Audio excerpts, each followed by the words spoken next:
નમસ્કાર, જય શ્રી કૃષ્ણ. સ્વાગત છે મારી યુટ્યુબ ચેનલમાં. તો આજે આપણે બનાવવાના છીએ પાપડ મેથીનું શાક. તો એની માટે મેં અહીંયા 3 થી 4 ચમચી સૂકી મેથી લીધેલી છે. એને 3-4 પાણીએ આપણે ધોઈ કાઢશું અને ધોઈને આખી રાત પલાળી રાખશું. બીજે દિવસે સવારના આપણે એનું શાક બનાવવાના છીએ. તે મેં 3 થી 4 પાણીને મેથીને ધોઈ કાઢેલી છે અને હવે હું 7 થી 8 કલાક માટે મતલબ રાતે મેં પલાળી દીધી છે. એટલે 8 કલાક સાથે પલળી અને દાણો નરમ પડી જશે. જો તમે ભૂલી ગયા હોય પલાળતા તો સવારના તમારે 2-3 કલાક પલાળી દેવાની અને પછી કુકરમાં સીટી વગાડી દેવાની છે. તો આ રીતે આપણે પલાળી અને ઢાંકી દેવાની છે. પાપડ મેથીના શાકમાં મેં 4 નંગ પાપડ લીધેલા છે. નાના છે એટલે, મોટી સાઇઝના હોય તો 3 નંગ લઈ શકો છો. તમે તમારી જે ક્વોન્ટિટી હોય એ પ્રમાણે પાપડ એડ કરી શકો છો. ત્યારબાદ મેં લીધેલું છે લસણના 4 થી 5 કળી લસણ લીધેલી છે. કાશ્મીરી મરચું લીધેલું છે. હળદર લીધેલી છે 1 ચમચી. 2 ચમચી ધાણા જીરું છે. મીઠું છે સ્વાદ અનુસાર. ગળપણ ગોળ તરીકે. લસણ ઓપ્શન છે, તમારે નાખવું હોય તો નાખી શકો છો, નહીં તો ન પણ નાખી શકો તો પણ ચાલે. 3 નંગ ટમેટાં લીધેલા છે. 3 નંગ ઓનિયન લીધેલા છે. કારણ કે આપણે બાળકોને ડબ્બામાં આપી શકીએ એટલે ગ્રેવીવાળું શાક કરું છું. બાકી જૈન લોકો હોય તો એ કાંદા લસણ એ લોકો ન નાખી શકે, એટલે માટે એ ઓપ્શન છે. તમારે નાખવા હોય તો નાખી શકો છો, નહીં તો ન પણ નાખી શકો છો. અને અહીંયા મેં મેથી પલાળીને રાખેલી હતી, એને આપણે જોઈ લઈએ તો એકદમ પોચી થઈ ગઈ છે. અને તમે જો તમને એમ લાગે કે મેથી કડક છે તો એની 3 થી 4 સીટી મારી લેવાની છે. 3 થી 4 સીટી વગાડી લેવાની છે. એટલે આ રીતે આપણે હવે આપણે પ્રોસિજર જોઈએ મેથી અને પાપડના શાકની. આપણે આ જે કાંદા છે એની ગ્રેવી બનાવી કાઢવાની છે. તો આપણે એની ગ્રેવી બનાવીને પીસી કાઢશું. ગ્રેવીમાં જ હું 4 થી 5 કળી લસણની એડ કરી દઉં છું. હવે આપણે અહીંયા કાંદા અને ટમેટાની ગ્રેવી રેડી થઈ ગઈ છે. હવે આપણે ગેસની ફ્લેમને ચાલુ કરી છે. કઢાઈ મૂકી દીધી છે. થોડું હવે આપણે એમાં ઘી એડ કરશું અને થોડું તેલ એડ કરશું. ઘી ન હોય તો તમે બટર પણ એડ કરી શકો છો.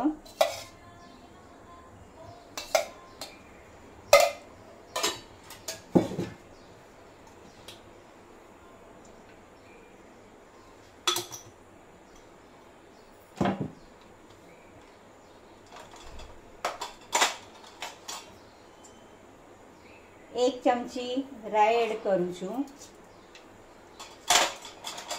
1 ચમચી જીરું એડ કરું છું.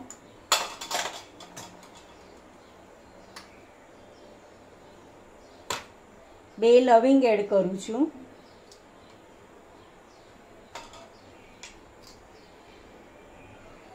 તજનો ટુકડો એડ કરું છું.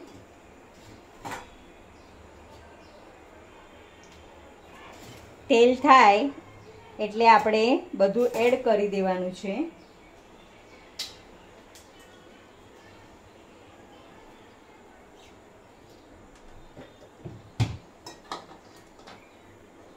તજનો ટુકડો એડ કરું છું.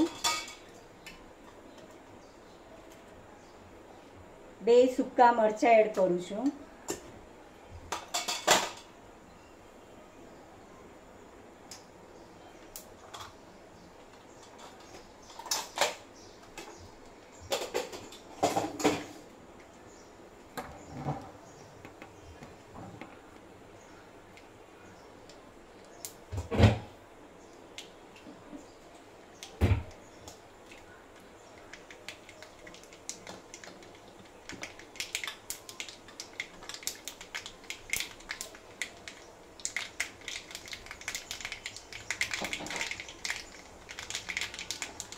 થોડી હિંગ એડ કરી દઈશું.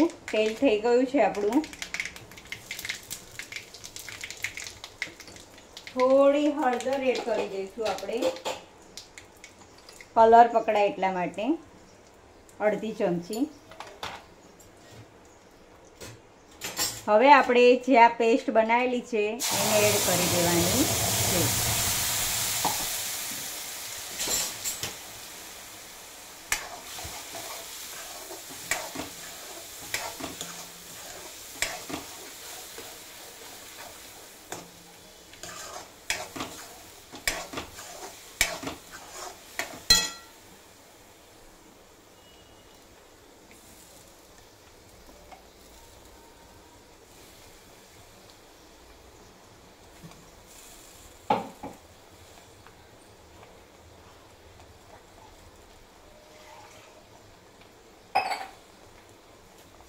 સ્વાદ અનુસાર મીઠું એડ કરી દઈશું.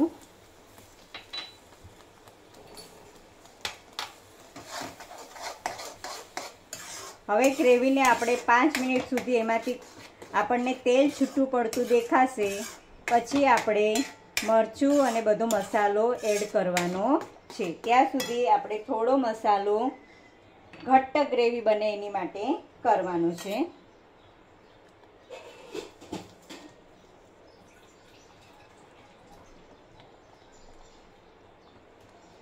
તો અહીંયા મેં પાણી લીધેલું છે અડધો કપ જેટલું.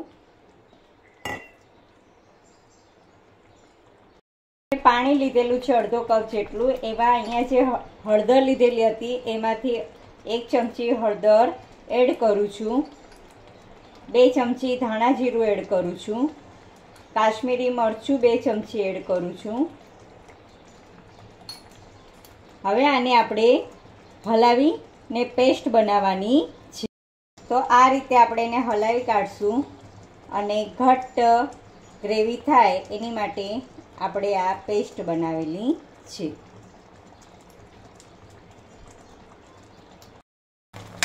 આ રીતે થોડું થોડું તેલ છૂટું પડતું આજુબાજુથી દેખાય છે.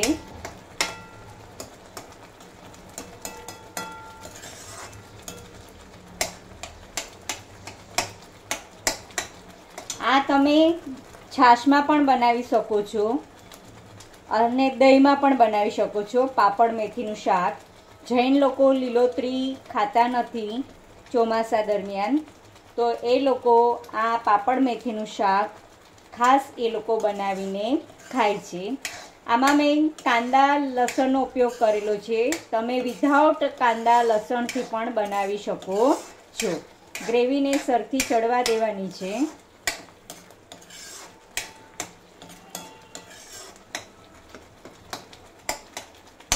પાંચ મિનિટમાં બની જાય એવું ઝટપટ આ મેથી અને પાપડનું શાક છે. હવે આપણે ધાણા જીરું એડ કરી દઈશું. સ્વાદ અનુસાર ગોળ એડ કરું છું.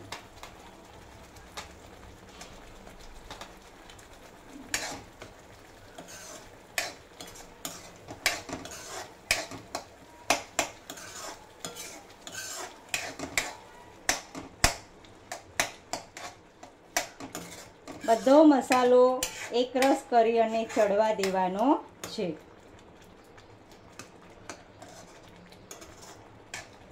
તમે આમાં થોડું બટરનો પણ ઉપયોગ કરી શકો છો. મેં બટરનો ઉપયોગ નથી કર્યો.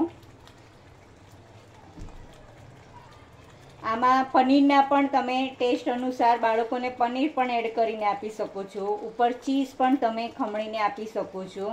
એટલે આ રીતે બધું ખાતા શીખે.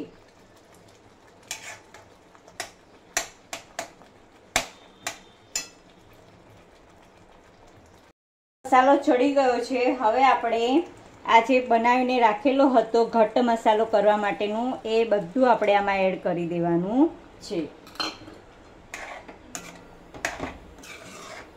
તમારે થીક વધારે રાખવી હોય તો પાણીનું પ્રમાણ ઓછું એડ કરજો. મેં આમાં પાણીનું પ્રમાણ 1 ગ્લાસ જેટલું લીધેલું છે.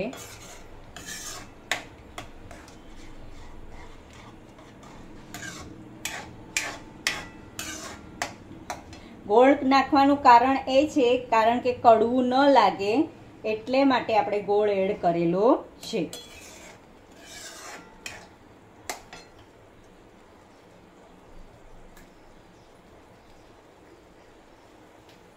મસાલાને ચડવા દેશું. હવે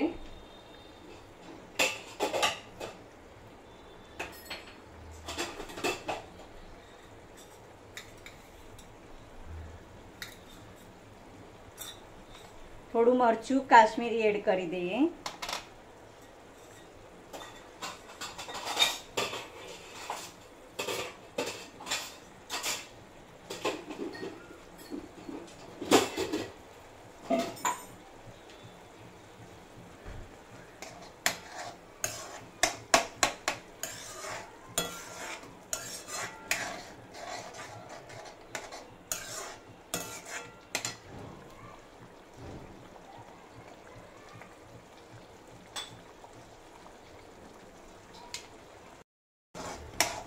હવે આપણે આજે મેં મેથી જે લીધેલી હતી એને મેં 3 સીટી વગાડી દીધેલી છે. તમે ન વગાડો તો પણ ચાલે, આખી રાત પલાળેલી હોય તો. પણ બાળકોને શું કડક કડક થોડી લાગે એટલે મેં 3 સીટી વગાડી દીધેલી છે. હવે આપણો આ મસાલો બધો એકરસ થઈ ગયો છે, તેલ પણ છૂટું પડી ગયેલું છે, ગ્રેવી રેડી થઈ ગઈ છે આપણી. હવે આપણે આ મેથી એડ કરશું.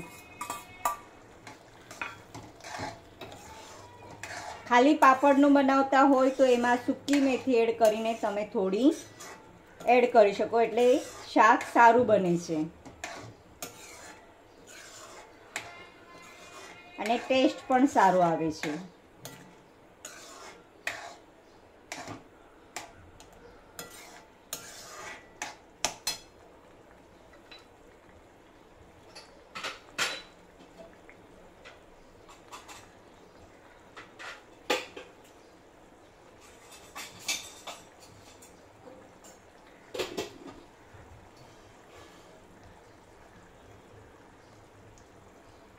મેથી એડ કર્યા પછી 5-7 મિનિટ જ રાખવાનું છે આપણે.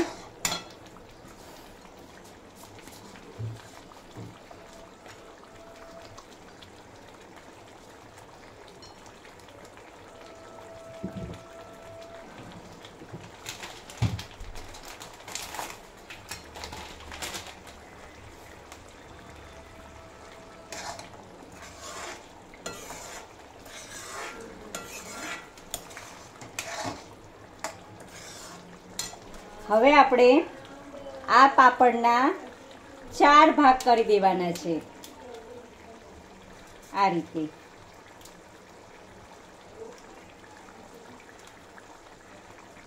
તમે અધકચરા શેકીને પણ એડ કરો. અધકચરા શેકીને એડ કરો તો એને એકદમ ટુકડા નથી કરવાના, એના પણ આવી જ રીતે 4 ટુકડા કરી દેવાના.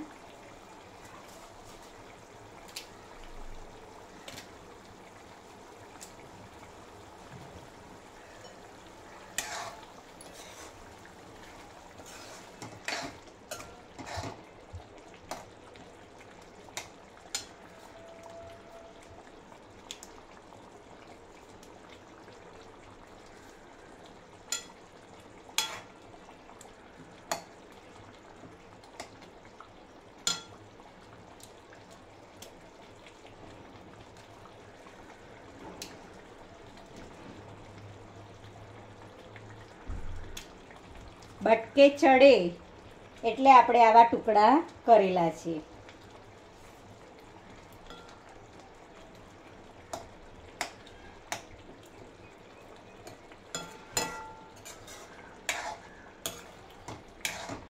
આ રીતે આપણે પાપડ બધા એડ કરી દીધેલા છે.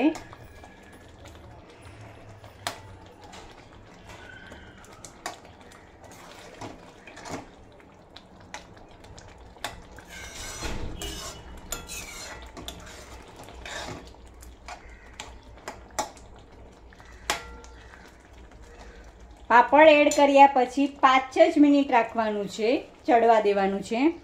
પછી ગેસની ફ્લેમને બંધ કરી દેવાની છે. તે મારું પાપડ મેથીનું શાક રેડી થઈ ગયું છે. નાના મોટા સૌને આ એકવાર શાકની રેસીપી બનાવીને ટિફિનમાં જરૂરથી આપજો.